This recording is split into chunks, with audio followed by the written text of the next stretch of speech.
Coming up on Mountain News this morning, we are continuing to monitor fires as they spread across our region. And after being re-elected, Secretary of State Michael Adams is already back to work for the Commonwealth. Dedicated to Eastern and Southern Kentucky, this is WYMT Mountain News this morning.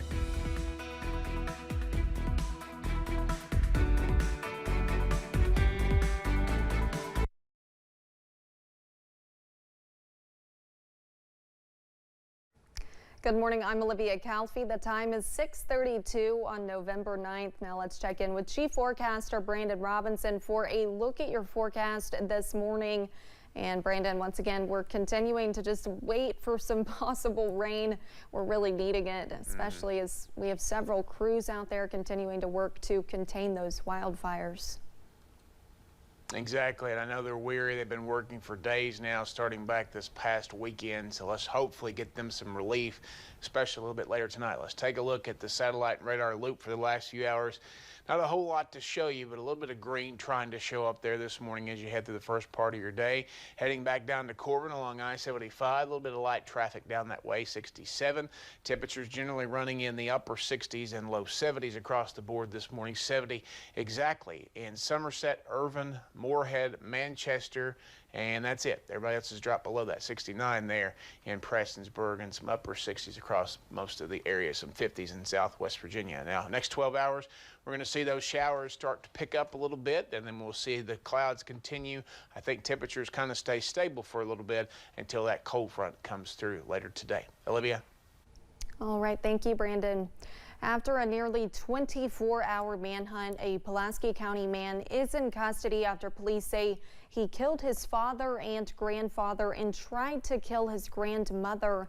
The Pulaski County Sheriff says 20-year-old Austin Prather killed his father, Ardith Trey Prather, his grandfather, Ardith Ray Prather, and badly injured his grandmother, Joanne, before running off. We learned last night that Austin Prather was arrested in Indiana. We don't have no idea what the motive was or reasoning was, so that's what we want, to safely find him and try to figure it out.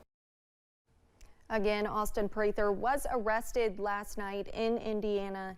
We are still working to find out when Prather will be brought back to Kentucky and when he will appear in court. The Kentucky Division of Forestry, state and volunteer fire departments are still battling forest fires across the region, with dozens of fires still active and spreading yesterday. Kentucky Division of Forestry mitigation specialist Kesley Baker says we will need to receive a lot of rain for the fires to slow down, and crews are ready if they remain an issue. We are prepared for it. I'm hesitant about making any estimates because wildfires are very sporadic and very unpredictable. But I believe with the resources coming in from out of state, we should be good and prepared.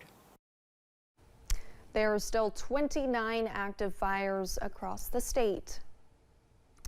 One man is behind bars after police responded to a complaint. It happened Tuesday on Center Avenue in Whitley City in McCreary County. Deputies with the sheriff's office were told a man was driving recklessly. After pulling him over, police discovered 52-year-old John Phelps was under the influence. It was later determined the vehicle Phelps was driving was reported stolen. Phelps was taken to the Knox County Detention Center.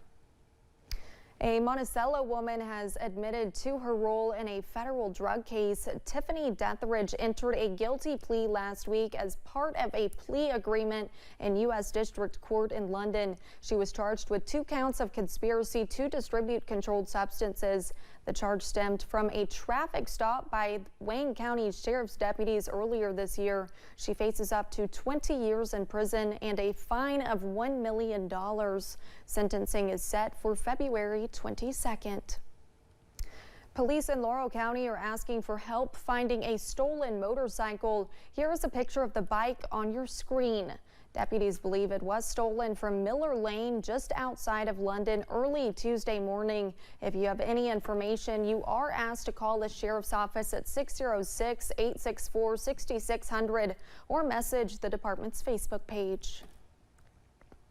Governor Andy Beshear was still celebrating his election victory yesterday. Wednesday morning, he talked to reporters about beginning another term as Kentucky's governor. He was joined by his wife and dog Winnie at the state capitol building.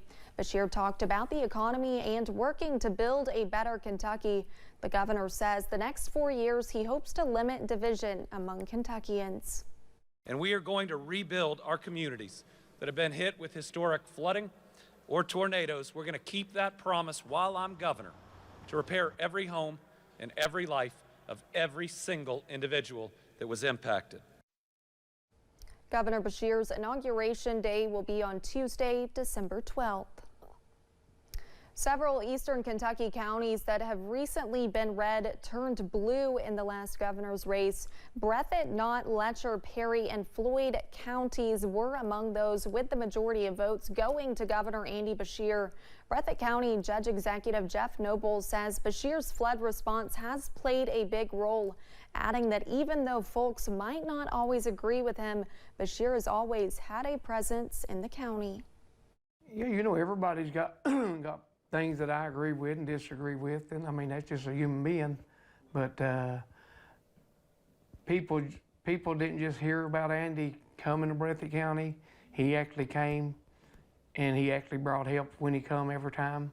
And you know, he's just a workaholic. Noble says he is happy that folks were able to recognize Governor Beshear's work to help rebuild communities across the region. Former President Donald Trump addressed the race yesterday on Truth Social. He said in part, quote, "Daniel Cameron lost because he couldn't alleviate the stench of Mitch McConnell. I told him early that's a big burden to overcome," end quote. Trump had endorsed Cameron in the race early on.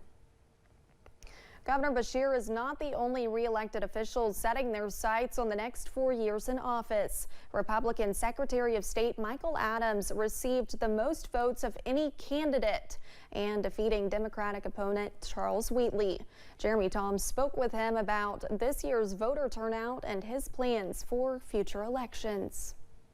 Secretary of State Michael Adams says this election day was the smoothest he's overseen since he took office. I was very pleased. No reports of long lines like we had a year ago. Adams says that was aided by 260,000 voters who opted to line up early. I made a point to personally ask both Governor Beshear and Attorney General Cameron to promote early voting among their supporters, and they both took me up on that. Those efforts to reach across the aisle through his office were also present in his campaign. I had a bit of a risky strategy by going to Democrats and independents who weren't necessarily voting at the top of the ticket for a Republican. But Adams was rewarded for it, tallying more votes than any other candidate on the ticket.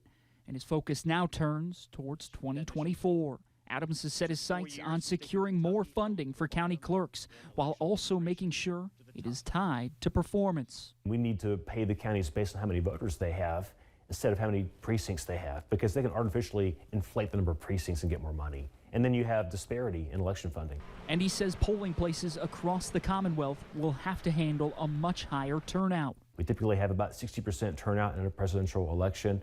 Yesterday we were about 38, we might hit 40. It's just a different animal. So Adams wants to continue promoting early voting and bring Kentuckians another smooth experience at the polls a year from now. The whole point of my providing early voting to Kentucky is to give people choices. But it is also helpful to me and to those voters and to all voters, so we don't have 3 days of crickets and then 1 day of big crowds. Jeremy Toms, WYMT Mountain News. Republicans won all the down-ballot statewide races. You can still find all the election results on our website and the WYMT News app.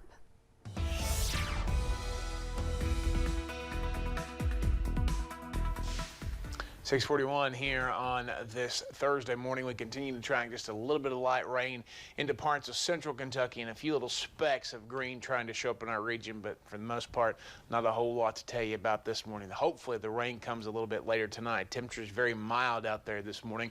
Upper 60s and low 70s for the most part. Some mid 60s down in parts of southeastern Kentucky, southwest Virginia in the 50s.